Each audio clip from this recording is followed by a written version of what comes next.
We're going to start a little bit early. Al isn't here yet, but I'm assuming he will be. So, a couple of things I want to mention, so I thought we'd start just a few minutes early. If Sharon doesn't mind. Welcome to the AutosportRadio.com 2018 show. This is I'm your host, Don Kay. We are live from McGilvery Speedway at 30th and High School in the beautiful town of Speedway, Indiana. And if you're in town for the race, welcome. If you're not in town for the race, I bet you're surprised at the people in town. Tonight's show is presented by Honda and Honda HPD, the Indianapolis Motor Speedway, Verizon IndyCar Series, and SVRA. A couple of things I want to pass by before we really get started. How many people here would be interested in coming to a program next Tuesday? All right, 11. There's a possibility of 12. My Fluffy's here. I forgot 12. How many people think that if you miss the show, you should be able to buy a ride? No. Oh, I think obviously not to have Hinch in the race is not good, but I have a feeling he's going to be more popular and more well-known for missing it. And he's been very gracious about it, so you really can't complain. So I also want to mention somebody who's two friends that come in every year. They're from Alaska. They started here in July. They've been walking. They finally got here. I want to welcome these two people sitting right here from Alaska. And the youngest car owner in the history of the Indianapolis 500 is here tonight. His name is Dave Mann. He's in here. He owned a team that ran the 500 at the ripe old age of 29. I don't know where he is. Dave, where are you? There he is. Right now he's 32. So there is a new service in town. It's a limousine service. If you would like to get a group of 6 or 8 guys and gals and want to tour a couple of shops, you can do it in style, in a stretch limousine. And you get, I'm not sure what shops they go to. I think Ronnie Duman's and a couple of them, plus the Grant King refurbished shop. If Grant could walk in that place, he wouldn't recognize it, I can assure you. It's a fabulous place.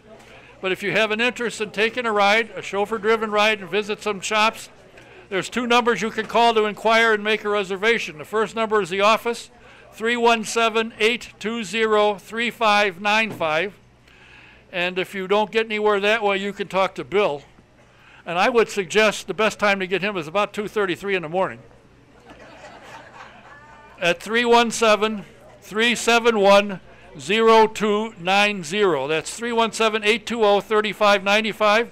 Or his cell is 317-371-0290. They got a beautiful limousine, and it's not costly. And you can go to a couple of shops, you have a good time, and that's that. Now, we're going to do a memorial at the end of our regular visits, and I see Rob Howden here. We're going to do a memorial to Jan Schaefer, one of the absolute best PR guys ever. And if you are able tomorrow night, they're going to do tonight's a memorial, tomorrow night's a celebration, and they're going to celebrate Jan's life the most important way you could possibly do it, drinking beer. And tell stories about him, but if there's mixed company, you got to be careful.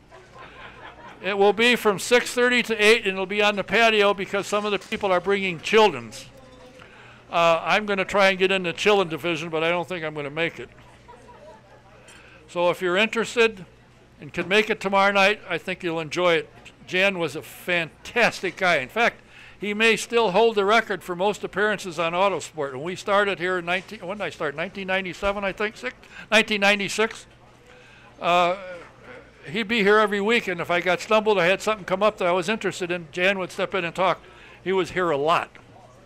Now, starting tomorrow night is the Big 3. Wednesday night, the Hulman Classic at Terre Haute Action Track.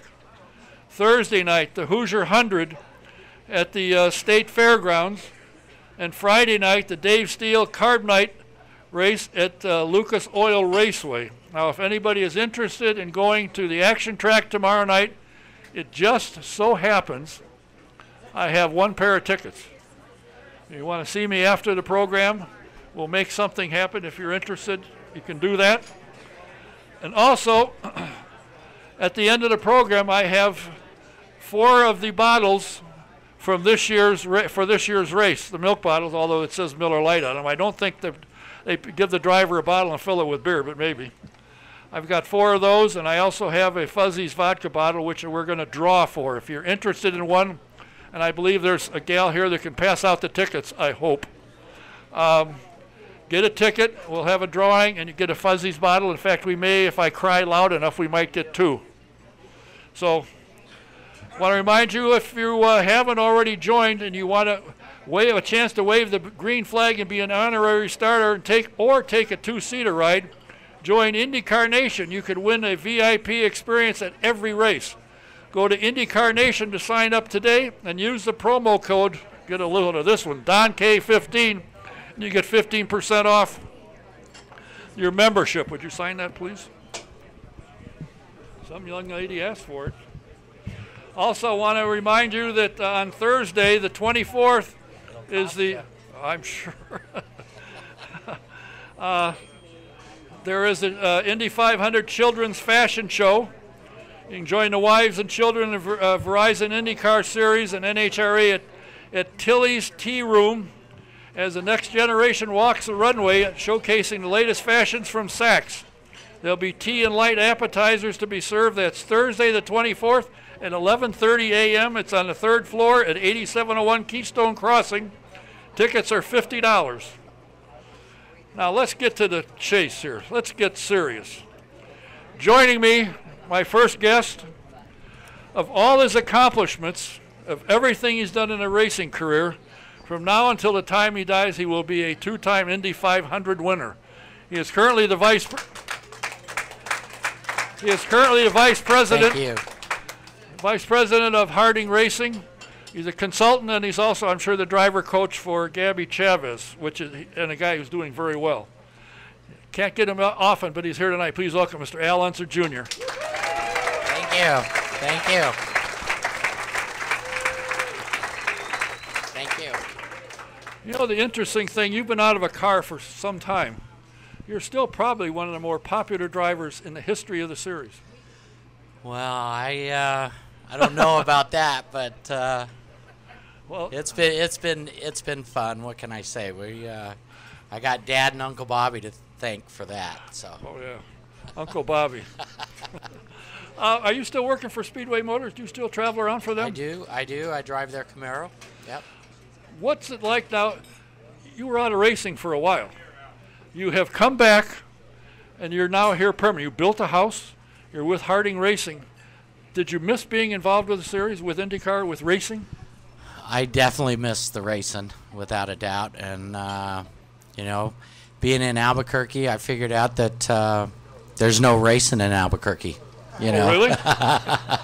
Not very much anyway. Not as much as there was when I was a teenager, that's for sure. So this opportunity came up with the Harding Group, and Mike Harding asked me to be a consultant for the team and so on, and so with Larry Curry's approval, we came on board, and really I got to thank Larry. He's the one that got us going in this and gave the okay for Mike to hire me, and so it started a year ago in 2017 in February is when Mike was saying, I want you to come back to Indianapolis and consult for the team, and I want you to move back here. And I told him, no, I'm not moving back to Indy, and so as the summer went on, running our first IndyCar race there at last year with Gabby, and then we went to Texas, and then we went to Pocono. And he was wanting to. I guess he felt the water with his toe and felt it to be warm, so he jumped in all the way. And you know, we started talking to Brian Barnhart. We started talking with him, and once Mike and Brian came to terms and that sort of thing, and then in September, I think it was, that Ed Carpenter's shop on Main Street came available, and Mike just had to have that shop, you know, and so with that level of commitment that Mike is showing as far as long term and that sort of thing, I told my mom, I go, Mom, I got to get back here. I got to get back here and be a part of this, and so that's what we did. Yeah. And you've also built a house here.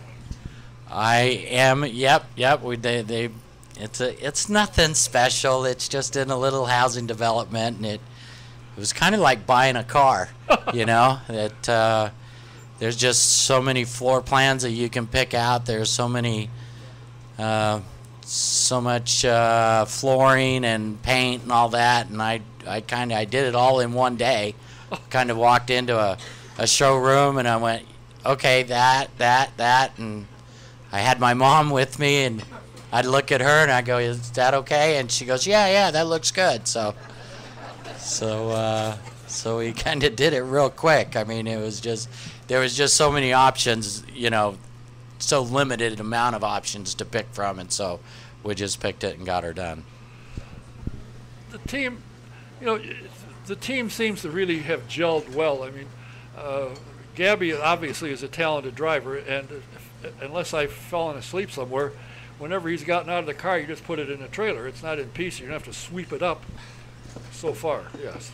Yeah, please. But he's got a lot of talent. Is there a lot that you can tell him to help him improve?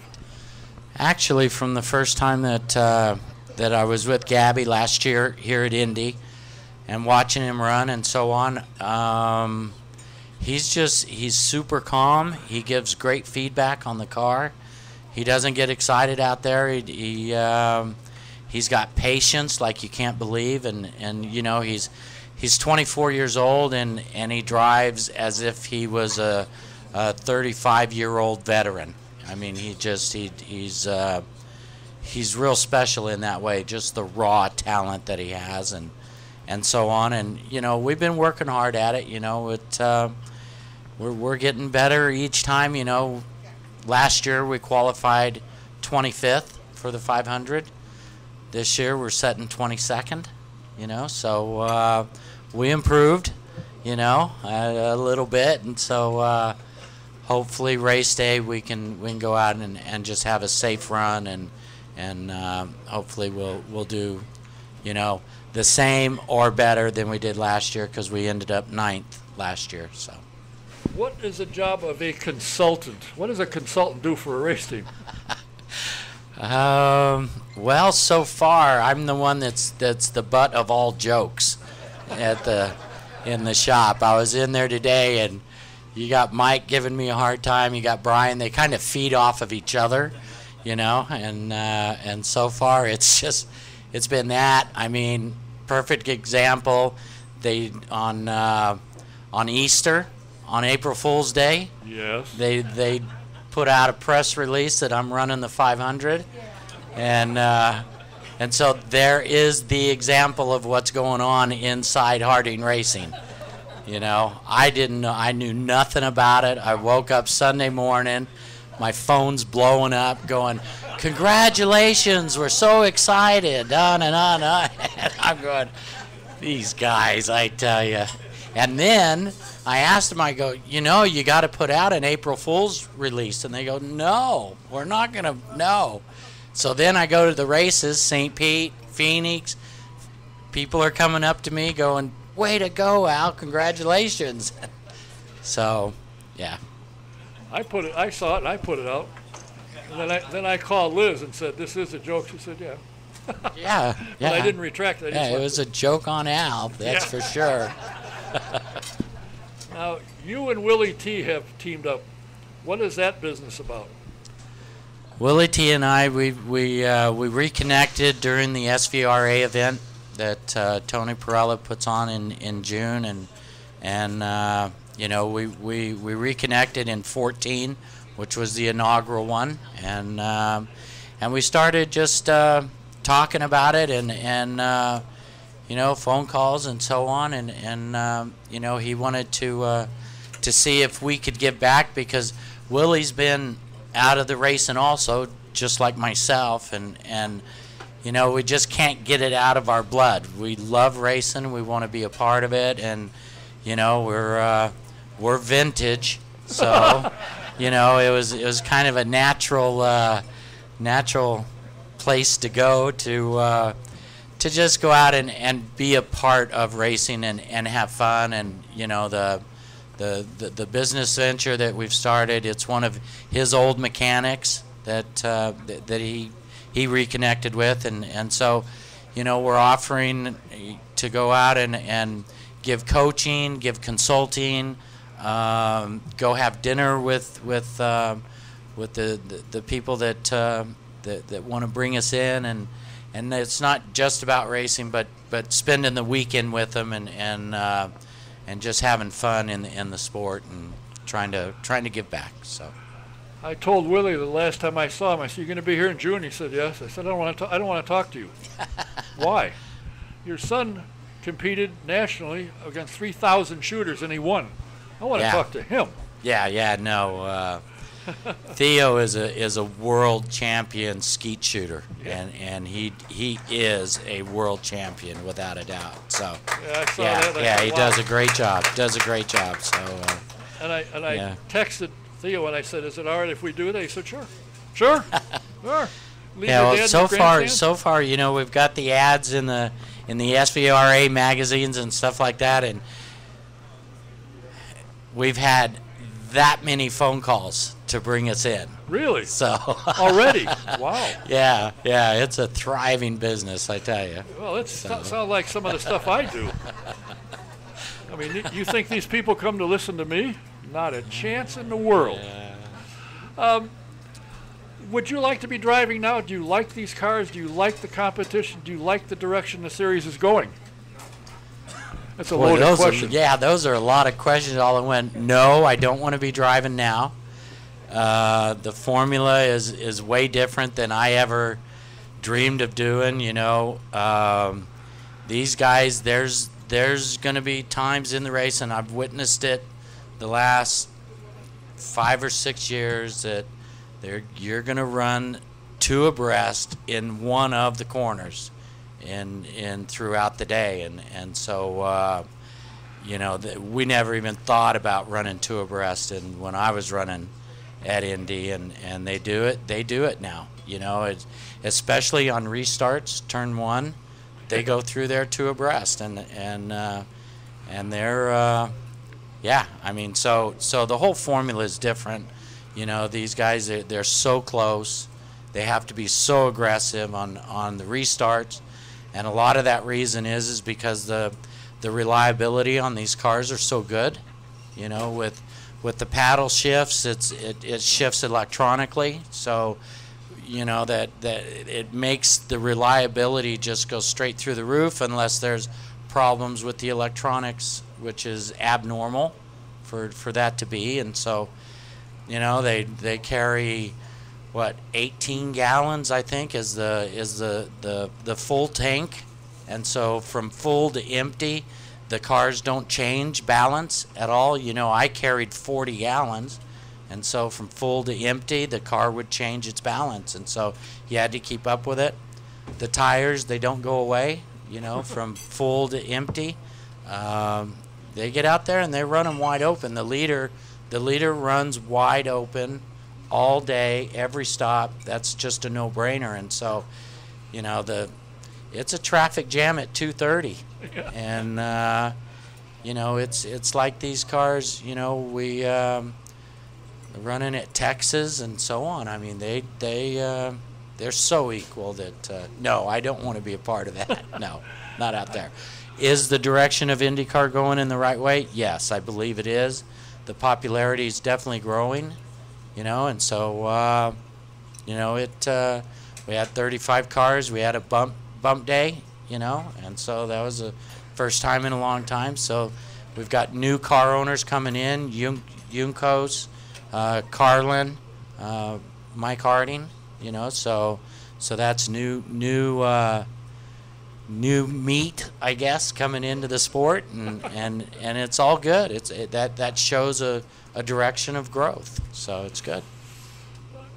Do you agree with what they did this weekend? If you're bumped out, you're out.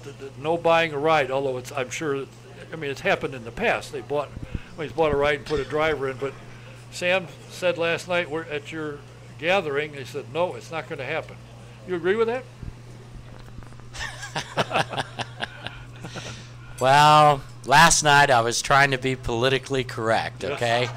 And saying that it's important for the sponsors, and it is. It's huge for the sponsors and stuff like that. And really, Uncle Bobby asked for a show of hands throughout the crowd on if he should be able to buy his way in or not.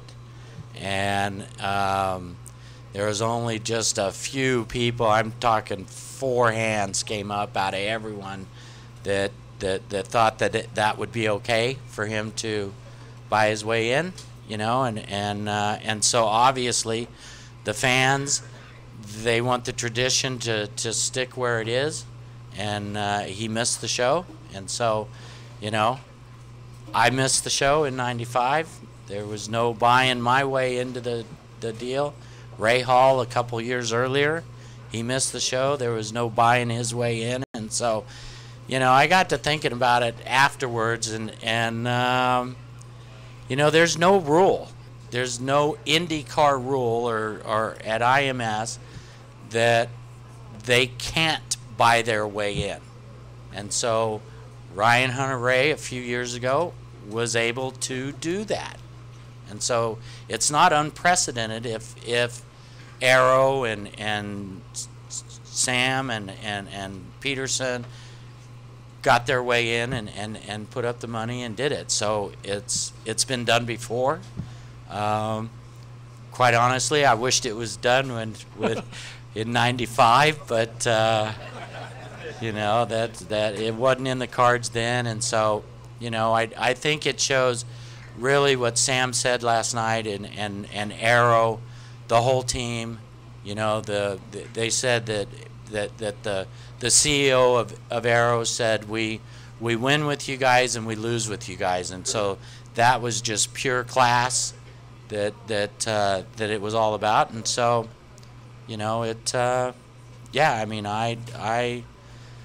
I'm a firm believer that when you miss it, you miss it. I missed it, and so but I was but so anyway. I wonder if they're clapping because they agree with you, or they're clapping because you missed it. Probably because I missed it. Well, honestly, we had no business being in that race that year, so we didn't have any speed whatsoever. And I think that Hinch will gain more popularity, more fans by doing this. He's not going to drop off the map. People remember, and they'll remember how classily he's done that. And Sam Schmidt and Rick Peterson the same. The whole team. Yeah. It's the whole team. Yeah. It's Sam and it's James. Everybody. It's the whole team that it's class to admit defeat and then go and get back up. And they're going to go to the next race up in Detroit, and they're gonna be contenders at that race. I guarantee you, because that's what happened to Emerson and I when we missed the show in '95. We showed up at Milwaukee and we were loaded for bear, and we went for it. Yeah. Does it ever, do you ever get tired when somebody says, "Here he is, please welcome 2-time 500 winner Al Unser Jr." Do you ever get tired of hearing? No way. Are you kidding? No way. No, it's an honor. I love this track. I love everything about the 500. I went and raced Daytona 24 hours so that I could be a better driver at Indy. I went and raced IROC so I could be a better driver at Indy. And so to be back here, especially with a team, because I came back as an official and I was working under Brian, and during those years I had more drivers pissed at me than I had in my whole career. And I hated it. I hated it because no one was happy. Even the winner of the race had something to say that was bad about the officiating or whatever. And so being back on the competition side is where I feel the best. Where are you going to be on race day? I'll be in the pits. Oh, yeah? I'll be in the pits on So the radio. will I, but you'll be on the radio. I'll be in the radio. pits too, but just wandering around. No, I'll be on the stand, and we'll be working as a team like we have been. You know, it's an open communication with our pit box, and Brian makes the final calls because he's the one that's talking to Gabby, and so Mike will be there, and Matt Curry, our engineer, and myself, and Gerald Tyler, who we just hired recently, and so you know we'll be talking strategies throughout the race as they unfold, you know, and we'll go from there. Is it as much fun on the pit box being involved rather than sitting with a soda watching it on television? I mean, do you enjoy being involved in the team on a day-to-day basis? Are you kidding? Yeah, I mean, come on. Well, I mean, when they send out, hey, Al's going to be in the car in May. Yeah, no. Yeah, no, I'm getting so much fun out of it. I was talking to a good friend of mine, Andy Gilbert, the other day, and I'm sitting up on being a part of the changes that are going on with the car and all that kind of stuff during practice, and I just love being able to, you know, suggest a change to the car, and they do it, and then, you know, we just send Gabby out there to put it wide open and find out if the change was good or bad. And, you know, I remember back in those days when I had to do it, you know, if the change was bad, it would scare the hell out of you. And so I don't miss that at all. And so, yeah, I'm real happy where I'm at right now and that sort of thing. So, you know, it's interesting that Mike Harding has been involved in the 500 a number of years in various. But boy, when he decided that he wanted to get into team ownership, he went in both feet very quickly and gone big time. He jumped in, like I said. He jumped all the way in. And when the conversation first started with Mike, you know, he said he wanted to own a team. And the first thing I said to him, are you sure you want to do that? You know, because there's other ways of getting into racing and being a part of the Indy 500 and all that. He goes, no, I want to own. I want to learn everything I can about it. And so that's what we're doing. And he's having a ball. He is. Well, yeah, he's stressed out. Believe me, he's stressed out because, and the main reason is we haven't put any names on the side of that car.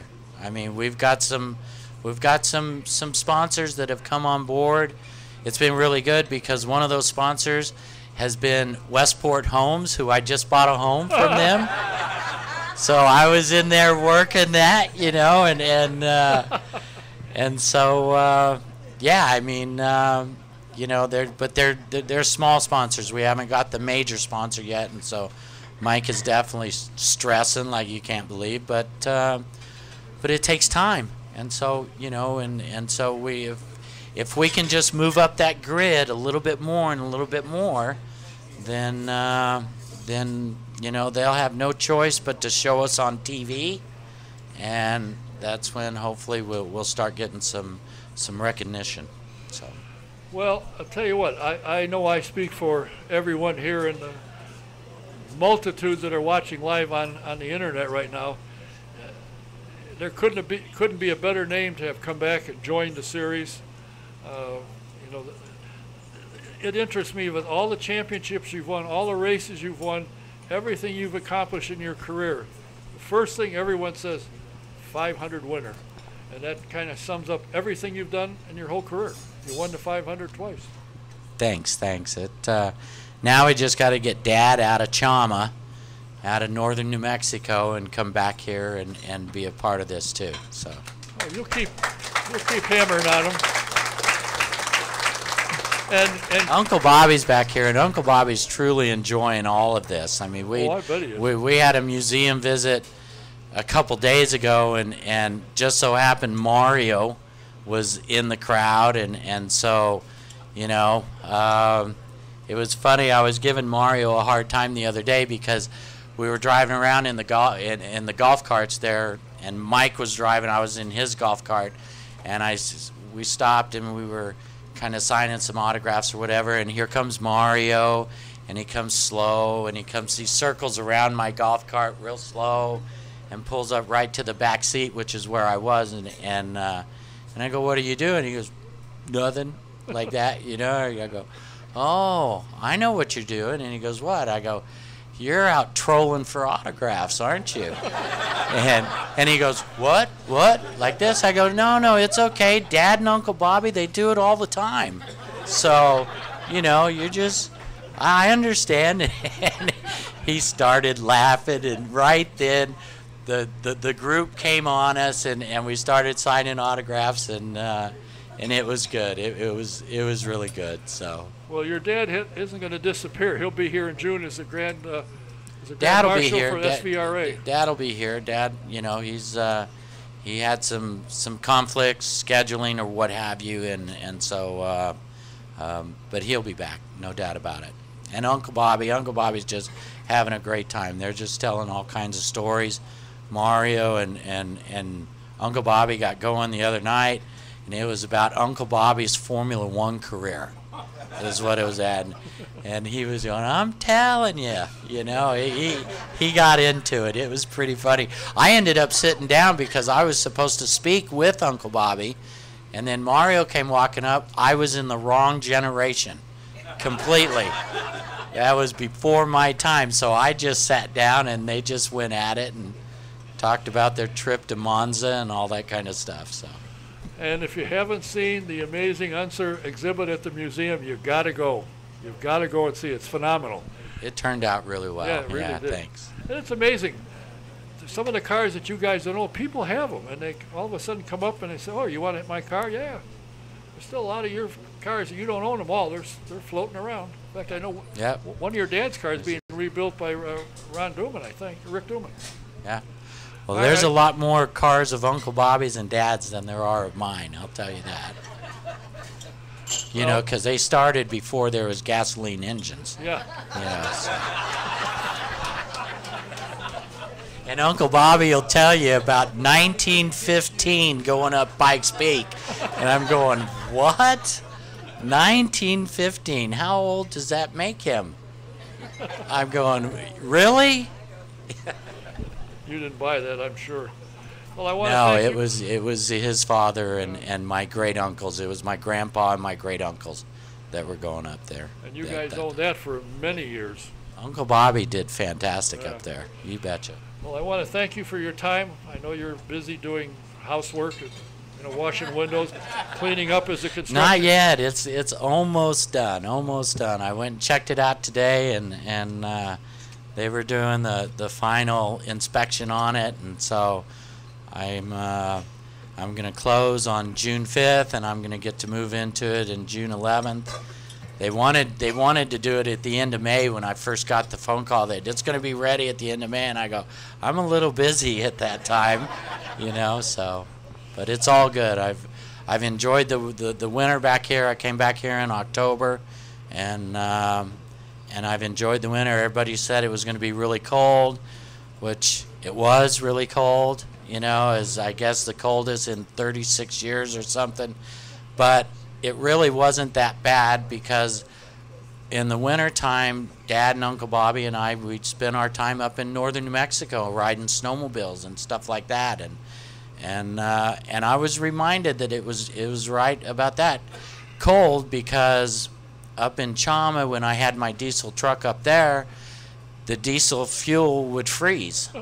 Okay, and so I had to put additives in it up there in Chama, so it's been a few years, and I forgot about the diesel fuel freezing, and I would think it was January 12th or something. I go walking out to start my truck, and all of a sudden the fuel pump's just whining, and the truck dies, and so I went, oh yeah, diesel fuel freezes. Yeah, so I was reminded about all that here in Indianapolis. So. Welcome back.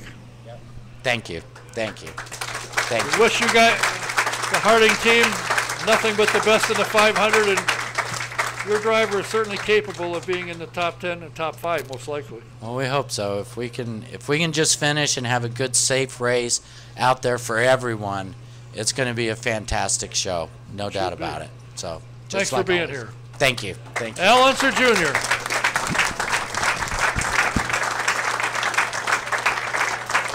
Oh, Kathy's up there. Turn that around. Turn that around. Turn it around.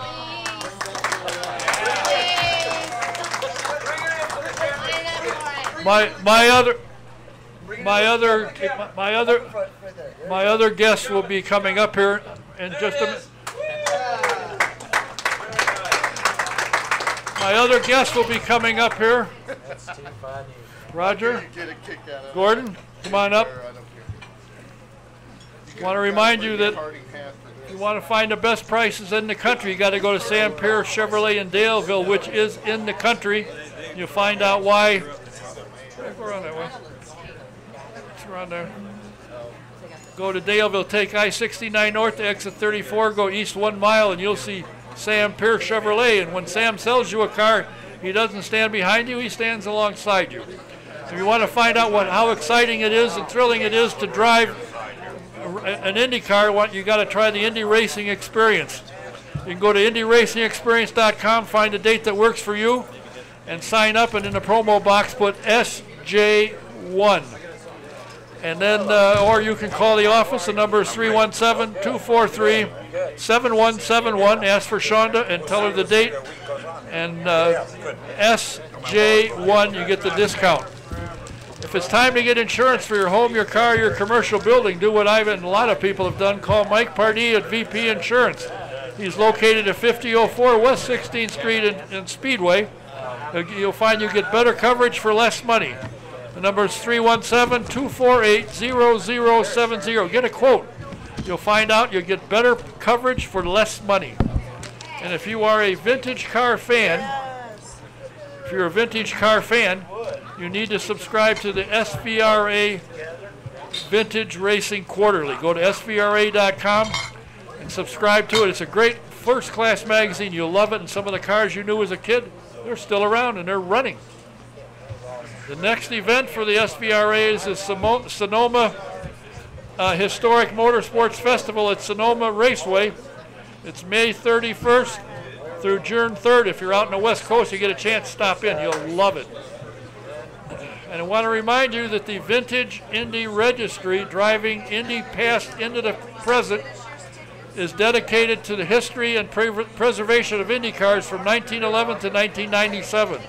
The Vintage Indy Racing Registry will be presenting Open Wheel Icons IndyCar Weekend at Gateway Motorsports Park, August 24th and 25th. You got to come in and see a full field of Indy cars on track each day, including the 68 STP Turbine and the Radical 72 Samsonite Parnelli. Visit Vintage Racing Registry, or VintageIndyRegistry.com. Go on their Facebook and Twitter and Instagram. Tickets at GatewayMSP.com. Get out and see it. They got a great show. My next two guests are two gentlemen that I am very happy to have join me tonight. Sitting next to me is probably one of the finest writers of motorsports going. He has a list of books that is unreal. He's got a book on Rick Mears called Thanks. Bobby Rahal, the graceful champion. Mario Andretti,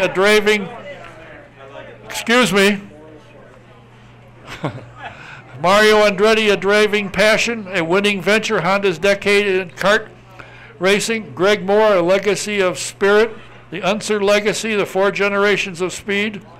Emerson Fittipaldi, the art of motor racing. And the newest book he has, which he has with him, is on Wally Dallenbach, and they'll be making 2 visits while here, one at the museum and one at the memorabilia show. Wally will be there. You can get a signed book, and if you'd like one tonight, talk to Gordon.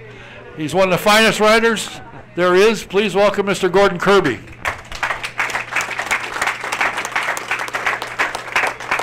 And sitting next to Gordon sitting behind the Fuzzies bottle, hiding. No, you can't have that. No, no, no, no, no, no. That's going to be drawn for.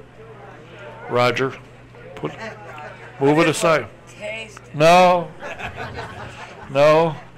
He is the son of a two-time winner.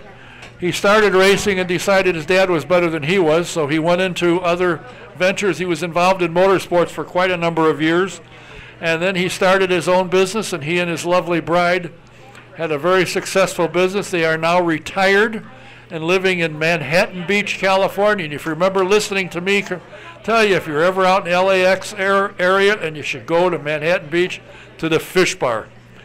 He's been my friend for a long time. I'm very proud to say, please welcome Mr. Roger Ward Jr. What a blast to be here.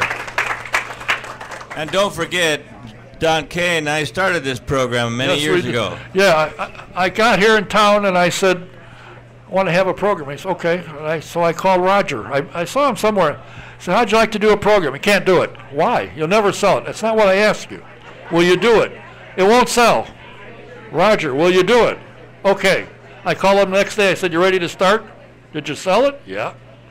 And that's how it started. So we had a good time. It worked out okay in the end, huh?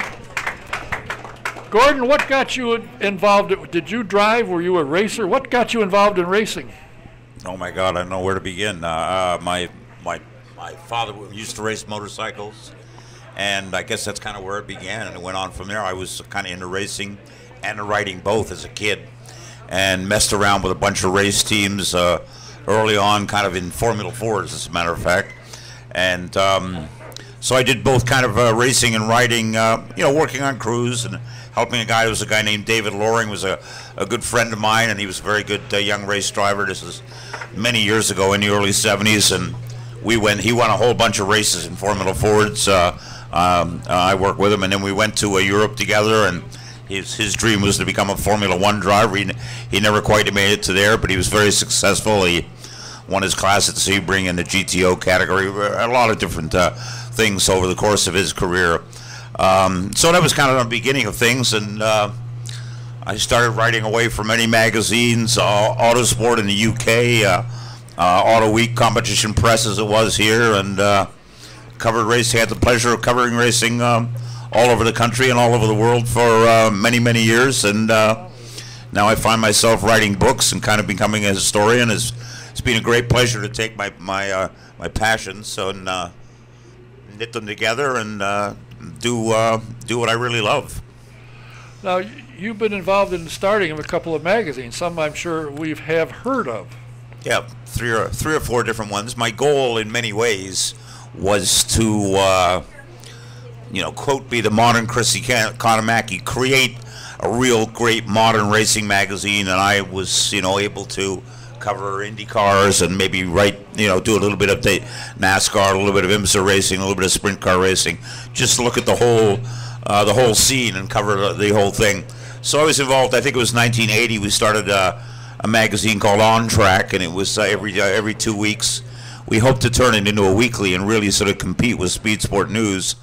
And then a guy named Rob Griggs, who published a NASCAR newspaper called Grand National Scene, that ultimately became Winston Cup Scene, and he ultimately sold for many millions of dollars. It was the biggest circulation racing publication in the USA at 130,000. Anyway, Rob wanted to get involved in IndyCar racing. We started a magazine called IndyCar Racing Magazine, and I worked there for a number of years. I was kind of the editor-at-large, as I had been at On Track, and that was a great experience. Jan Schaefer ultimately, in fact, ended up owning and running IndyCar magazine a few years down the road.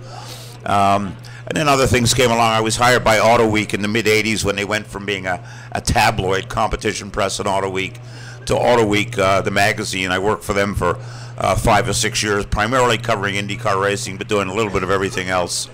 And that was a pleasure. And then in the early, in 1992, with Paul Fanner, I helped him start Racer Magazine and put a lot of time and effort into that, and it was a great pleasure. And it's gone on to become a pretty stable magazine, and their website is very strong, so it's nice to see that. So there were all those things, and throughout that time I continued to work for Autosport in the UK, Motorsport Magazine as well. I wrote for Road and Track for many years. I had a column and would write features. So there was a lot of work all around the world in different places, and done a lot of different things as it's turned out. And I'm real pleased to have done it. It couldn't have been better. We had some successes, we had some failures, but all those things work out. You got to go do it and see what happens. Roger, as a young lad, I think you were 17 when your dad won his first 500. Actually, I was 18 the first time he won it. Excuse me, I'm sorry. He was 18. Yeah, I was a teenager. I listened to the race over the radio in Monrovia, California, as I was working on one of my own cars. What was it like to be, you and your brother David, to be the son of a 500 winner? And you walk around and you say, what's your name? Roger Ward Jr. Oh, boy. Well, I can't even begin to tell you what a privilege, how blessed I feel to have been the son of my dad. Every time I went any place with him, he was always recognized, and he was always very charming, and he was always very pleasant, and it was a blast. It was just as much fun as you could possibly have. And as a consequence, not because of anything I've ever done, I'm getting here to sit next to Gordon Kirby and say hello to Al Jr. and those kind of things. How about Al Jr., you guys? Is it great to have him back? I want to ask Gordon a question. A couple of the guys, I guess I've lost control again. If I may, you had a book on Jim McGee. You have a book on Wally Dallenbach. Neither one of those guys are really high-profile guys. What led you to go to guys that were just a little bit obscure? Well, these are guys that I'd known and covered over the years and got to know very well and got to be very friendly with. And they deserve their due. They've had a tremendous contribution to the sport. The reason I'm able to do it is I live in New Hampshire, and for about the past 8 or 9 years, I've been working for a guy named Joe Freeman, who owns a company called Racemaker Press in Boston. And Joe is a vintage IndyCar racer. He's got a great selection of vintage Indy cars he runs, including the Joe Hunt Magneto Special that he'll be running out here. Joe has tremendous passion for the sport like I've never seen.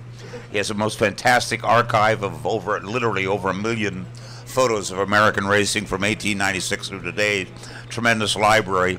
So with Joe, I've got the opportunity to do all kinds of books, and he too is very, very supportive of giving these guys who deserve their. Again, McGee is along with George Pignotti, one of the most successful IndyCar crew chief in history, and he's got a tremendous tells tremendous stories, has a tremendous background. He and Mario being so close in the early days, and he covered a huge amount of ground. So Jim deserved it, and the more people see his story, likewise. And Wally, doubly so. Maybe Wally wasn't the greatest race driver in the world, but he was pretty darn good. He won 5 IndyCar races and the Cal 500. Totally respected by everybody as a clean, tidy driver. Never did anything bad. And then when he went on to become the chief steward for CART, that was the best thing about CART, as so many people say. He was perhaps the best chief steward that we've ever seen in automobile racing history. So again, it's a tremendous pleasure to write about guys like this, and the fans love it. They're really learning about the people that make the sport tick, and we get great feedback from them about these things. So there's every reason in the world to do more of these things. I've got the right publisher, and we've got the audience. We all may be graying a little bit and getting a little bald, but everybody still loves the sport big time. Roger, my friend. Yeah. Your dad was here, I think, 2 or 3 times. And he was here one time with Jim Rathman. And they had a battle that's still talked about. And your dad said, I had the fastest car, but he had a tire problem. He came and had to get a tire changed. He came out and he said, if Rathman was a gentleman, he'd have moved over and let me pass because he knew I was faster than he was. So your dad could have actually won 3 or probably 4 times in his career here, easily. Not easily, but.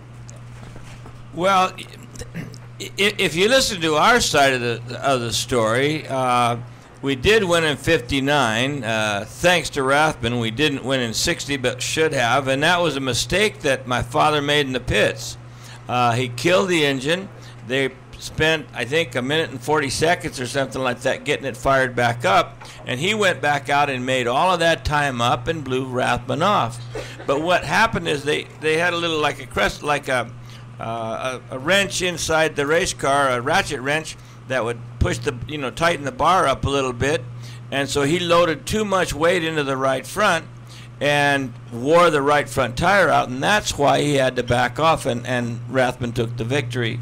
But in those days, there was a 4-ply tire, and first the tire goes sort of bald and shiny, then one white ring would show up around, and then 2 white rings, and then 3 white rings, and that's when he decided he had to slow down, and Rathman went on to win.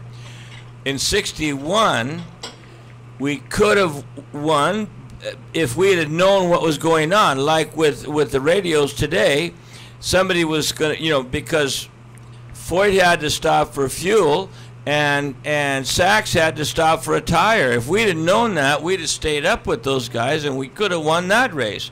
But, of course, coulda, woulda, shoulda. We did win in '62. In '63, we were out to lunch. But in '64, we made a mistake in the fuel-rich mixture and took 5 pit stops and still finished second. Being as old as I am, I recognize some of the guys that used to race against him. And your dad, I've asked this 100 times. Who was the toughest driver you ever raced against? Roger Ward. Yeah, cleanest. That always gives me a big smile. Foyt has said that a couple of times. Al Unser Sr. Was very complimentary towards my dad, saying that my dad had given him some tips on getting around the racetrack. I've had more than one race driver say that, and that's just such a great honor to me. Something that happens to guys like us is we don't recognize what a truly great privilege it is to be in the presence of a guy like Al Unser Jr., to be able to have these people recognize you. Here's Tim from the Speedway press office for a long time, and the fact that he and all of those guys, you walk into a room, hi Tim, that kind of thing. To be recognized by those guys and to be in their presence casually, it's just a privilege that many of us don't recognize how really, truly valuable it is. You're right. Where are you and Wally going to be appearing? And you do have one. How many books have you got with you? Of the Wally books, you're saying? Yeah. I think we've got 500 here in town. We've actually got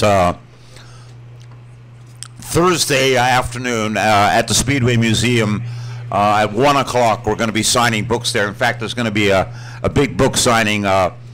David Hobbs has got a new book. I guess Hurley Haywood has a book. And so also Wally's going to be there, Jim McGee with his book. Carl Kanehofer, who was Penske's crew chief for many years. I did a book with him 2 years ago called Penske's Maestro. He'll be there. Merle Bettenhausen is going to be there. We did a Bettenhausen book also 2 years ago with Merle. So that's on Thursday at the Speedway Museum at 1 o'clock for an hour and a half. And then kind of the formal launch for Wally's book specifically will be Friday evening at the Speedway Museum. We're there at 6 o'clock into the evening, 8 or 9 o'clock. And Wally will be there and his whole family. And we're going to have a few special guests there, a few words about him. So either of those places would be great for you to come and get a book. We're also going to be at the Memorabilia Show all day Saturday, as a matter of fact. We've got a big Racemaker Press stand there. So, and dare I say, I believe the book is a bargain at $60. So that's what we'll be doing. So come by at any one of those events. It'd be great to see you, and we'll sign a book for you. And if you want to get one before you leave tonight so they don't run out, he's got one sitting right here. Help yourself. Have you written a book on Roger Ward? I haven't, but Racemaker Press published a book about the leader card team maybe 10 years ago. Gordon White, who's a great racing historian, wrote that book. So it covers, a lot of Roger's career in there, obviously, because it was with leader card that his big wins and the top of his career came. So that's a great book in its own right. Now, Roger, you had a very successful computer parts business out here in the weeds. How anybody ever found you is beyond me, but the magic of a telephone and a computer. You have since retired to the West Coast. You live in Manhattan Beach. He's got a house. You walk out the front door or look out the window, You can see about a block and a half down the hill is the Pacific Ocean. And you open the windows, you can hear the water splashing. I'm irritated because I love it. It's a beautiful place. What do you do besides play golf, fish, and try and keep June happy? Let's start with trying to keep June happy and then go from there. That about sums it up, man. I'm active in my church. I sing in the choir. Me. Oh boy. You. Anyway, and I fish and I play golf and hang around with my bride. And we travel. This is a girl that wants to go down to the end of the driveway, flip a coin, and that's going to decide east or west. You know, and then when she gets to the T road, she flips it again, and that decides north or south. And so that's what we do. We ride around. Oh boy. I know. You know, I believe I was in your office one day. Somehow I found it. There's this weeds and trees, and here's this metal building. It's got to be it, and it was. And if I'm not mistaken, that day you took an order, and I think you said we hit $1 million. Yeah, we had some pretty good years out there in the weeds, as you put it. I was an electronic junk man, and every now and then we hit a pretty good lick. I had some parts from IBM that I had for 10 years. I brought them here from California, and I'll be damned if somebody didn't want to buy those things about then, and I was the only guy that had them. Guess what? The price went up. Do you get contact now? When you left here, you were the pastor of 2 churches. Small, one in New Ross and the other one in a town I never heard of. In fact, I never heard of New Ross until I met Mike Ebaugh. Do these people get a hold of you and say, Roger, where are you? Well, actually, I played golf with a guy that still considers me his pastor today. To keep my hand in for a while, I was going to have a little Captain Stubing jacket, you know, a little waist jacket, and I was going to be the chaplain on a ship out of Redondo Beach. And it started sounding too much like work, so I didn't do it. But I've done some funerals, and I've done some burials at sea and that kind of stuff. Aren't you going to do a marriage with somebody that I know and you know, maybe? Well, I can't let that cat out of the bag, but I understand there's a wedding in the near future that I'll be a part of. Yeah, what a blessing. Boy, I'll tell you what, I was talking to you the other day, and he said, well, it's the best we could do out there. It's the only guy we know. You know what happened? There were some people here that came out to my place, and we took them down on the beach and married them, and they had a Indiana marriage license. And when they went to file it, I got a call from the recorder who said, this marriage is no good. So I had to do it again in Indiana. I did it over the phone.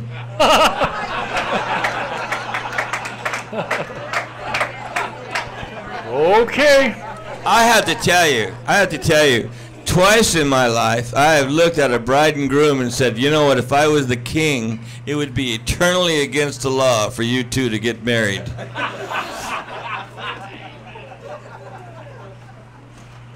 Really? To each other. Oh.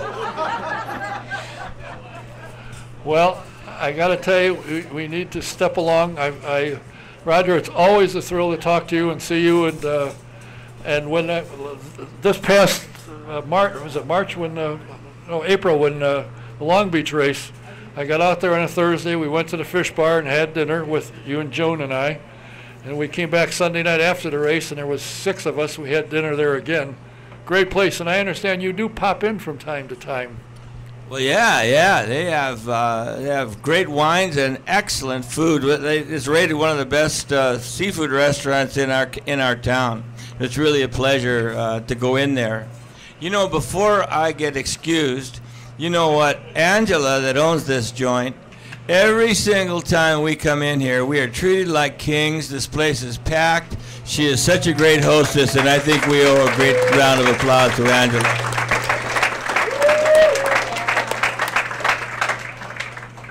She'll thank you for that. Not only that, her daughter Cassie. How about Cassie?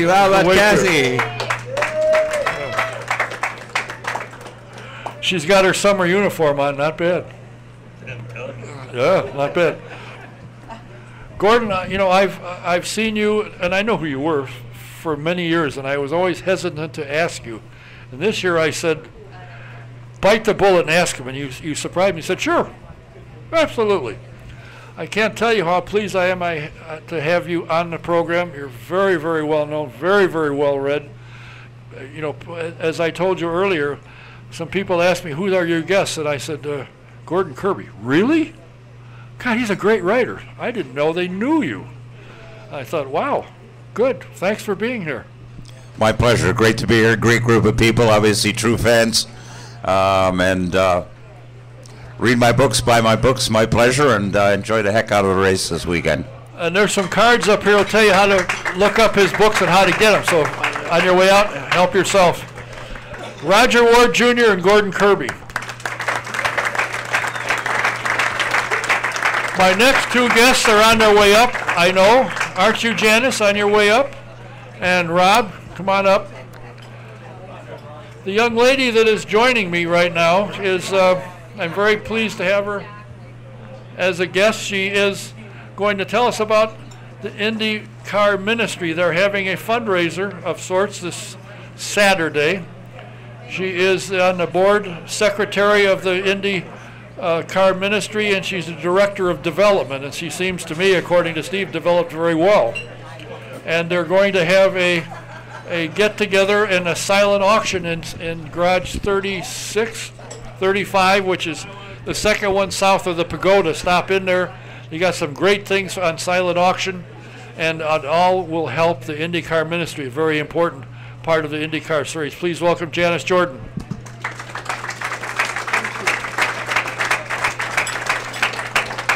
And holding down the other side of the table is a guy, if you go online to watch the races or you watch the Mazda Road to Indy program, Indy Lights, you'll hear a voice, a guy getting all excited. This is him. He does the broadcasts and the PA for the Mazda Road to Indy program. Please welcome Mr. Rob Howden. Thank you, Don. Janice, I was there Saturday, I think, of Grand Prix weekend, and they had a service, and there's some guy with a white collar wandering around. He says his name is Father Glenn. I don't know what his story is. But Ginny Spillman was there, and I put a chair out in front, and I sat there and I listened to her. That's the garage where you're going to be, and you're having a silent auction. What is the purpose of the auction? What are you doing? Plus, there's other things you're doing at the same time. Well, first of all, I'm surprised you were at church. So was Father, what's his name? So was Father Glenn. The ministry is solely supported by itself. Though it is called the IndyCar Ministry, we have no affiliation at all with IndyCar. So we depend on donations and the kind businesses that have chosen to partner with us, and that helps us have our chaplains at each and every race venue. We, for a better word, we encourage, we support, we counsel absolutely everyone at a racetrack. It can be a fan, a track worker, a team owner, a driver, driver's wives, anyone that needs just a little something spiritual. Our chaplains are always there and available.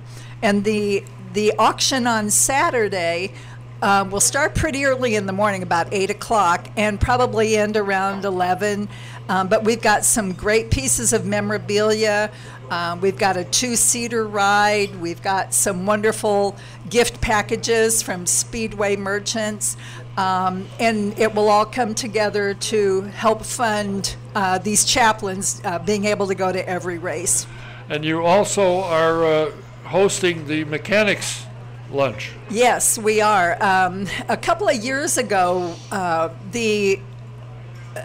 Kevin Blanche, Rocket, was able to start pulling together again the mechanics party that evidently kind of fell by the wayside after a few years, and Kevin's bringing it back. And in partnership with Kevin, the ministry will be hosting, and we will also be giving out the J.R. Johnny Rutherford Award to a special person that was voted on inside the IndyCar paddock. So that will happen. And what will the winner of that award get? There is a full-size trophy that's about 3.5, 4 feet tall that sits in the museum next to the chaparral that Johnny won in his special yellow submarine. And then there's also a miniature size that the winner gets to take home and enjoy on his own. And there's also a $1,000 check that comes along with it. So being a good guy in the paddock helps. Yes, it does. Rob. Don. Howden Media. What's that? What's that? Pardon me? Yeah. Howden Media. My program, actually, I own a company called Howden Media Group. That's what I said. And see? one of the great things that I have in my program is the fact that I get a chance to watch these kids from when they're very young, because ekartingnews.com is my website. So I watch and get a chance to announce probably 16 races a year, watching the young kids that are 8, 9, 10 years old up to those in their 50s as well. But I've been doing it for 20 years, so I watched Danica Patrick when she was 12, and James Hinchcliffe, and Graham Rahal, and Marco Andretti. I watched them come all the way through the ranks. That's kind of one of the cool things I have when I'm calling it, whether it's a Road to Indy race or whether I'm working for IndyCar Radio, is the fact that I've watched these kids for so long. I remember when James was 12, 13 years of age. How did you get connected with the Mazda Road to Indy program? Well, the funny thing was I kind of came up with the kids. Gordon's talking about starting magazines. At one point, I worked for a Canadian publication called Performance Racing News, and I got deeply into karting. I eventually started my own karting magazine, which was called Shifter Card Illustrated. Then I started Formula Car magazine, which all I covered was all the junior formula stuff. Indy Lights was the highest I went. We didn't cover IndyCar because I wanted to give a focus to the young kids running USF 2000 Pro Mazda.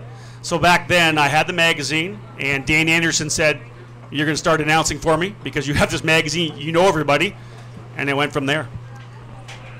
It seems to me that when there's a lights race or Pro Mazda or USF 2000, you get excited, you get into it, and it's obvious that the reason is most of these guys and have watched them since before they shaved. In fact, some of them probably before they went to school. Pretty much. For me, I think, and Gordon talked about it, I'm a fan. I love watching races. I call announcing active spectating. If I didn't have a mic in front of me, I'd probably be calling it in my head still because I'm so excited about it. I love watching these guys race. I love the sport. And I think it grows because I love watching karting as well. I watch these kids go wheel to wheel, learning racecraft when they're 8, 9, 10 years of age, and all the way through till they make the move to USF 2000. It's just an excitement, I think, and I just love watching it. I love the sport itself, and to be able to call it just makes me more connected to every race I get to watch. Are you concerned with the car count for Indy Lights right now? I think everybody's concerned, big time. There's probably 3 or 4 issues that are big. The budgets are unbelievably high right now.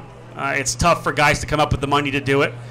If you can come up with 1.3 mil, 1.5 mil to run Indy Lights, you could probably get a limited series or limited ride in the Verizon IndyCar Series for that much money, which is trouble.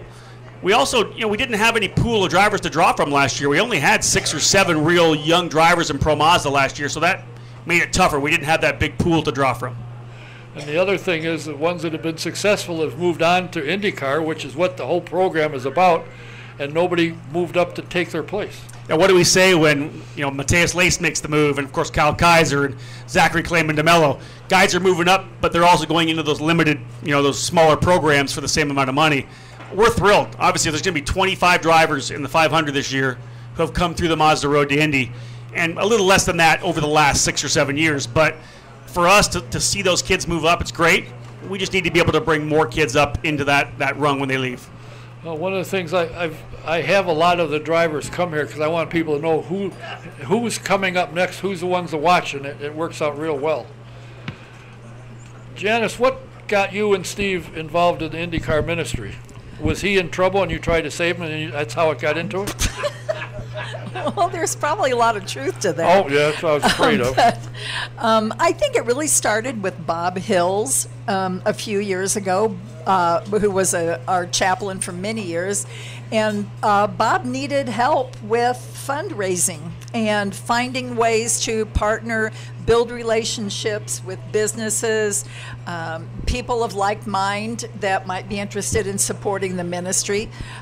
So that's really how I got started. And Steve, always having been a good friend of Bob's, it all just came together naturally, I think.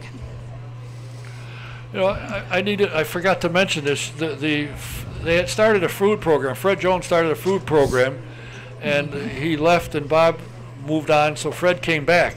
Right. He hasn't done anything this year, although his people are here. In Good. his absence, he had his knee repaired last Wednesday. I just talked to him yesterday. He's doing quite well. And he said, you know, you warned me. There's a lot of pain. I said, you betcha there is. And just remember, no pain, no gain. He said, yeah, I think of that too. So he's doing well, and the food program is doing extremely well. So the food doesn't go to waste when it's not taken. That's true. They ship it on to homeless and to shelters and so forth, so Yeah. it works out real well. Yes, it does. Again, Saturday, Garage 36, Right. Saturday which morning. is the second garage south of the pagoda. And it's very clearly marked, the IndyCar ministry up across the top, and we've got big banners out that it is the IndyCar ministry garage. Well, since Steve isn't going to be up on a roof or anything, are you going to have him out there hawking? Yes. Come on, step right in. Absolutely, Come absolutely. in and see us. We got some really good stuff. He will be there. I'm sure. I too will stop by.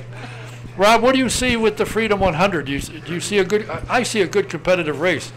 You know, the thing about the Freedom is that we've seen it in the years past. We had a 4-wide finish. You only need 4 cars to have a 4-wide finish, and we're going to have 8, which is a shame. We would like to have 16 or 20, but we got great drivers. You've got Colton Herta, Santi Urrutia, Aaron Telitz. You throw Dalton Kelladin, who's so good here, and then, of course, you can't forget about Patricio Ward. I think we have enough drivers that they're going to be locked together, that it's going to be 8 drivers driving around in the pack the entire time. It's interesting.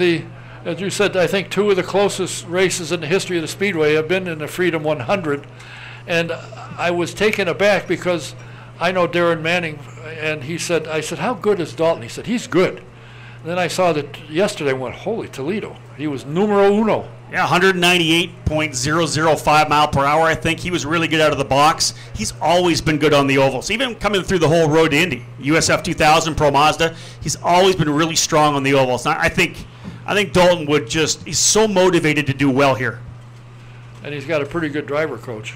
Darren Manning's a pretty good driver coach, yeah, no doubt about that. Good team, too, Andretti Autosport. Oh, yeah, they've had some success. I've heard of them before. Yeah, whoopie-doo. What time is the Freedom 100 on Saturday? I want to say it's around 1:30, I think, because I know that as soon as it's done, for IndyCar Radio, I do the interview in Victory Lane for IndyCar Radio. Pardon me, what time? It's Friday. It's Friday, yeah, I'm not sorry. tomorrow. No, we got I just wanted to Thursday make is sure you were awake. practice and qualifying.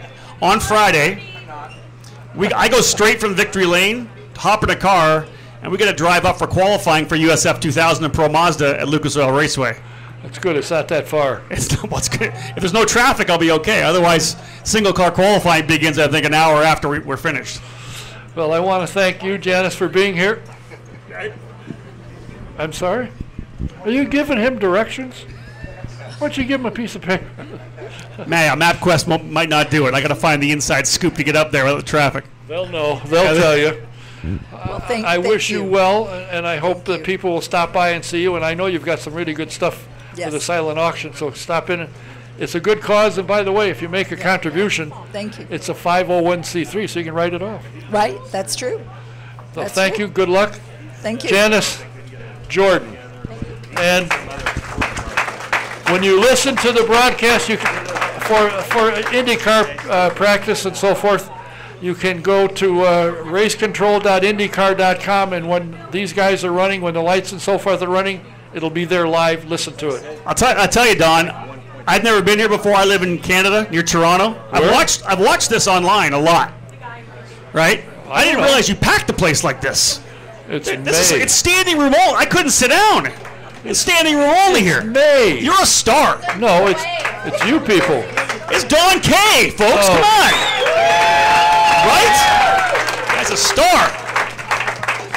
Thank you, Don. I appreciate it. Rob Howden. Get out. Thank you. Janice Jordan. My other guests are here. I see Paul made it. Bob and Hank. Somebody will have to share a mic and somebody will have to stand. I said Paul. Hey, Bob. Yeah. You know that thing I gave you to read? Oh, everybody go to sleep. I read that whole thing. Well, I tell you So what. we're not here to Paul, read stuff. Paul wrote it. Let him read it. I know. He was in Louisville today. They took the Indy 500 entrance all over the country. If you didn't see that, they split up the PR department and they went to New York, and Paul can fill you in on that. But it's been a very busy day. He was in Louisville, and now he's back up. My name's Bob Walters. Well, I was about to say Okay. that. We're going to talk about, this is a memorial to Jan Schaefer. Can you move this way, gentlemen? Sure. And you'll have to share a mic. Jan was a great PR guy, fabulous. He died in March, and this is a memorial to him, and tomorrow is a celebration, and to celebrate the best way that Jan loved to, have a beer. Come on in, 6:30 to 8 tomorrow night out on the patio. Standing next to me is a gentleman who was involved with the IndyCar and IMS for a number of years, and he's here to talk about his good friend Jan. Please welcome Bob Walters. It's funny looking around the room. You can see that an awful lot of the old days of the Speedway are represented in this room, and that's awesome. Watch your mouth about the old days. Come on. Everybody's a critic, but it is. And Jan Schaefer, one of the things that has made Indy special over the years, doesn't matter if you're a yellow shirt, a fan, a member of a race team, or somebody who was involved in the public relations at the Speedway. I was there in the early 90s. They hired me when they decided to have the NASCAR race. And I met Jan Schaefer, who ran notes for the Iditarod, for IndyCar races, for air races. He was the CART PR director early on. And when I first started writing racing for the Indianapolis Star back in the mid-'80s, was about the time that things were vibrant. I mean, CART and you may remember, CART and IMS were always fighting about stuff. And Jan wound up right in the middle of it. But Jan was the kind of a glue that no matter where you were in racing, he was just that guy that people who came in and covered the races, whether it was Gordon Kirby or anybody from all over the country, you'd go to a race and you might not know what was going on. All you had to do was meet Jan Schaefer, and he would explain to you what was going on and how you did it. A lot of people know the name Bill York, who ran the press room for years at the Speedway, and he wanted to send his greetings. He's in town, but couldn't be with us tonight. But we were going back. 1997, we were standing right here, and we had Jan Schaefer's 50th birthday party.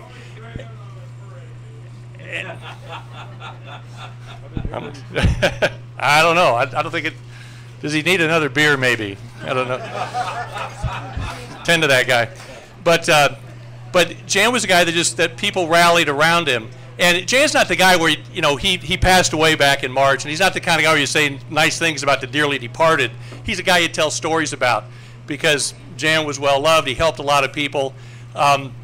When you're working around race car drivers, wonderful things can happen, and bad things can happen.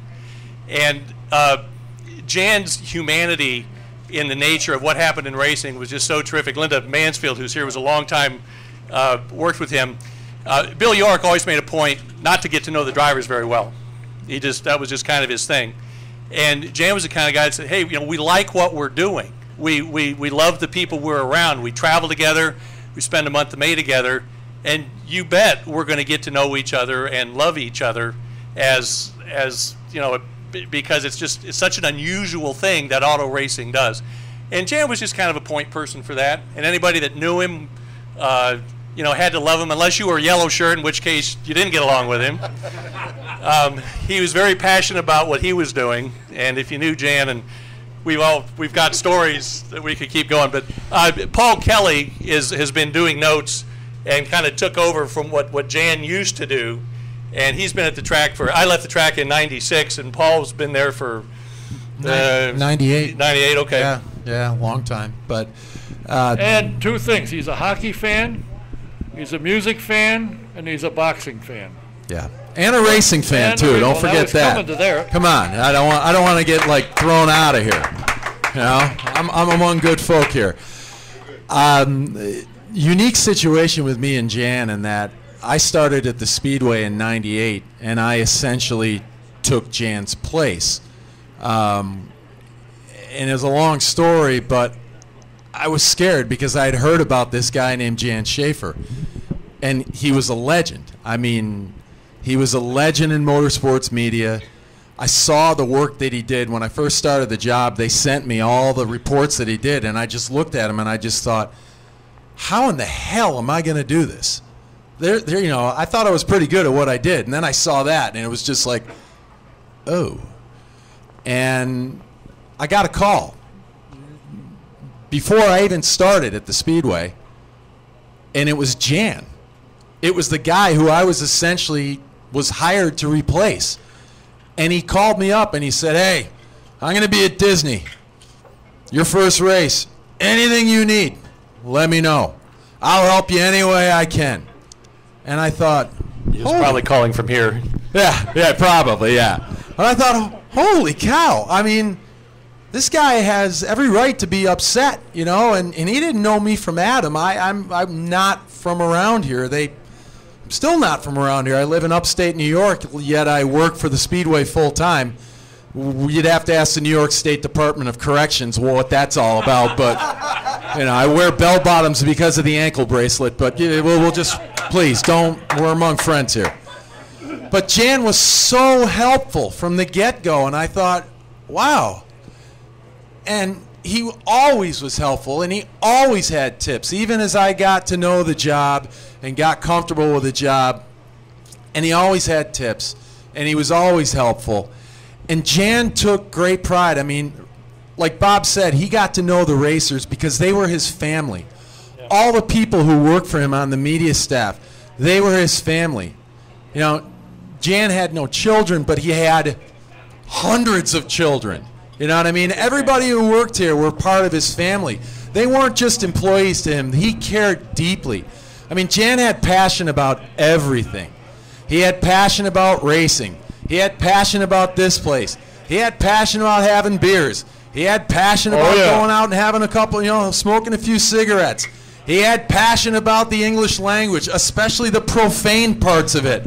Oh, okay, Jan smoking his cigarettes. All right, remember the Winston Cup? Okay, NASCAR comes to Indy. All right, they were the Winston Cup. Jan smoked Marlboros. He took his Marlboros and put them in a Winston pack because the Winston guys didn't want to see any Marlboro because Marlboro was on the IndyCar side, and it was an issue. So that's how Jan solved it. Right. About the only thing that Jan didn't have passion for, there's two things. One, Bob already mentioned, the yellow shirts.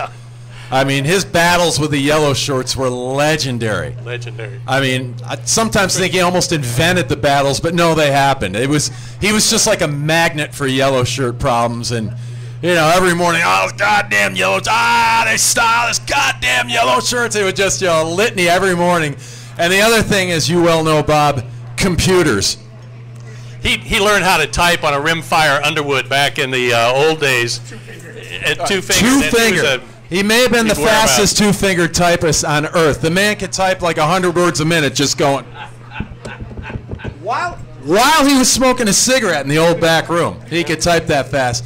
But, you know, he would call me even up until the last 5 years. Oh, this goddamn computer, I can't. Jan, did you try turning it off and on? I can do that? Yeah, just try turning it off and on, and invariably that would solve like half his problems. But the battles with the yellow shirts and computers were legendary. But Jan was he was so passionate about racing and about his friends and about everything. And sometimes people misread that. Yeah. You know, they would call him cantankerous or cranky or, oh, God, he's opinion. No, it was passion. Yeah. Jan loved what he was doing. He loved the people he worked with. He really, really, you had to be accurate. Everything had to be accurate and right. And when it wasn't right, he worked with his people until it was right. Well, he was a journalist. I mean, he started out, and Hank could probably address that over in Illinois, and he was a journalist, and you know, it's fun. I noticed in about 2000 or so that the PR world changed, and it suddenly was, instead of being old guys that had been motorsports writers at various places and that were journalists and were actual media relations people, it was kind of more of a marketing thing. A lot of khaki pants and starched shirts and that kind of stuff. So it just really changed. But Jan was definitely an old school guy, no doubt about it. No but question. anyway, so Jan, but probably let his brother talk. Yeah, this is Jan's brother, Hank. Thank you. We were lucky enough to grow up in a family. My father was a pretty well-known sportscaster in Illinois and Indiana who started out at WOWO up in Fort Wayne and then went to Anderson. And eventually he had two offers. One, he was general manager of WDAN Radio and Television in Danville, Illinois. But the job he turned down was a job here in Indianapolis that one of his buddies at WOWO he recommended, and that was a gentleman by the name of Tom Carnegie, who later became the voice of 500 for 60 remembers that? years. Tom Carnegie was at WOWO when he started here in '46. And my dad and Tom Carnegie were good friends because they both survived polio, and in fact, my brother actually went to college with Tom Carnegie's son at William Jewell College in Liberty, Missouri. But he was a journalist, and writers and radio people like these guys, they're storytellers, and he was a storyteller. We'll tell a few stories about him tomorrow night, I'm sure. But he enjoyed telling stories about all the racers doing Where Are They Now? Well, and he invented that. When Paul came in and kind of took over what he was doing, what Jan did, because you may remember Racing Gardner, 00 Joe Gosick, any of these names from the past. Remember those guys from the '96 race? 00 Joe's still racing. Jan Schaefer got a full-page bio out of Racing Gardner, and nobody thought he could do it. But those early days of the IRL, there were a lot of drivers that people didn't know, and they came from places, and Jan sort of invented this whole news bureau, which really didn't exist, but the coverage kind of lagged, so Jan inserted himself into that equation and started covering people and would send hometown things back. So if 00 Joe Gosick came from, was it Connecticut or somewhere out east? Oswego, New York. Oswego, New York. There you go. But he would make sure that the hometown newspaper that probably didn't send anybody to cover the race, Jan sort of invented the concept at the Indianapolis 500 to make sure that all these Brazilian drivers and these international drivers would have stuff home. And Paula back here, who's really put this whole thing together, was on Jan's staff because she came here and spoke Brazilian, Portuguese.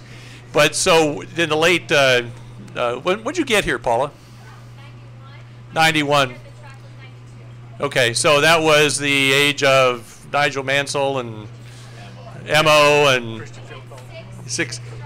Yeah, so anyway, but the Speedway, because they would send things back to Brazil. So it was a wonderful PR thing, but this, again, Jan's creativity and his passion for what he was doing, it was just, we appreciate that, especially having been in the business. And Jan was a one of a kind. Hank, when did you as his brother, when did you realize he was a writer?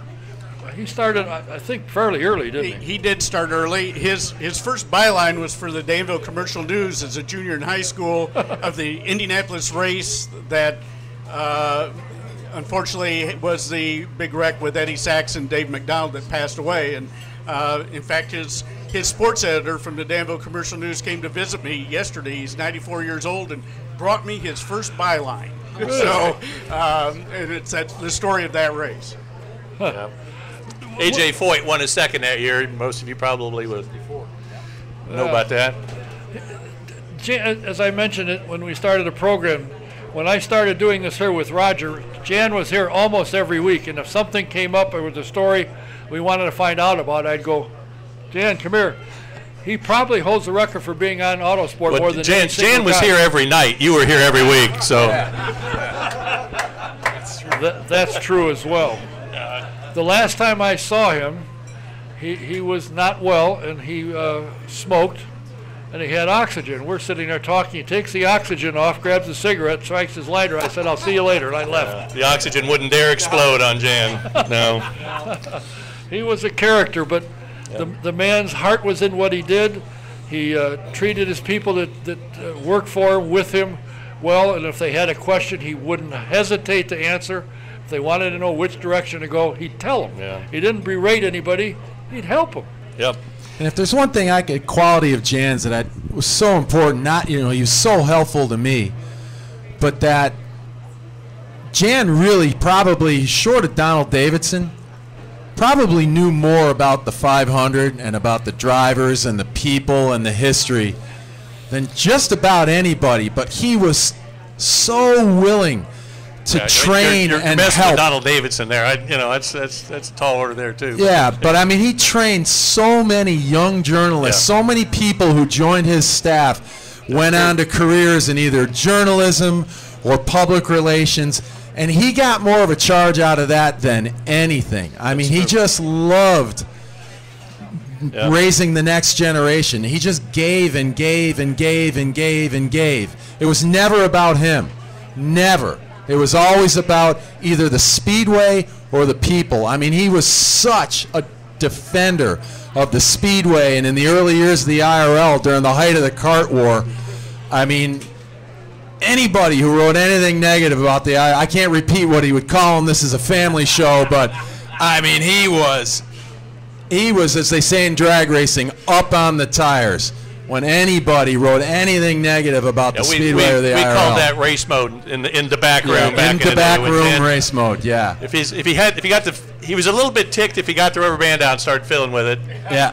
And then if he started rocking on his heels, you probably ought to back up. Yeah. And then if he started doing this, just leave the room, because he was about to blow. Oh yeah, he was. When the volcano erupted, it was.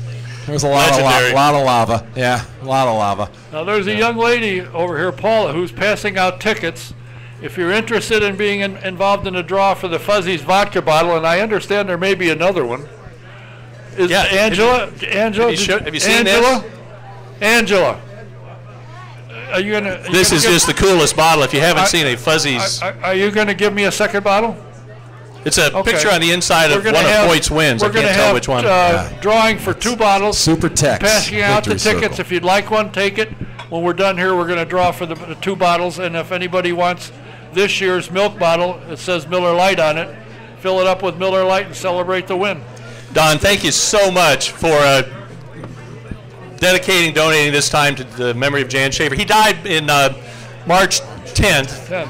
After a long illness.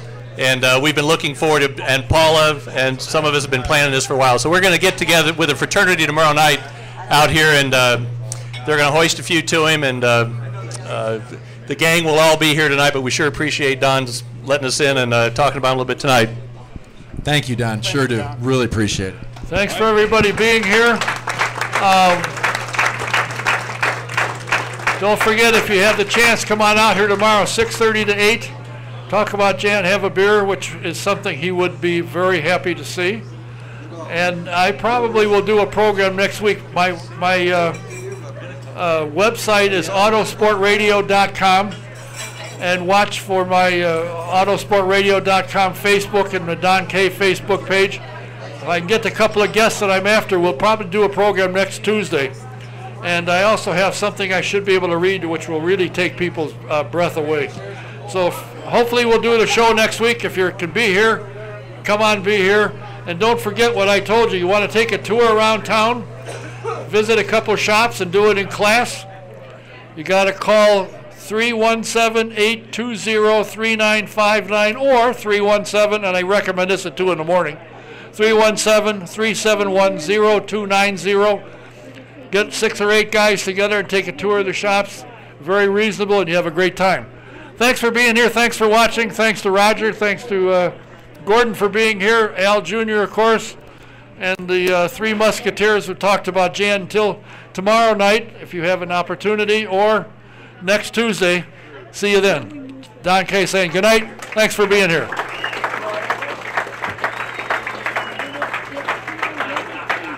Well, son of a gun, we got 2 bottles. Ain't that something? Golly. When all the tickets are passed out, we'll draw for them.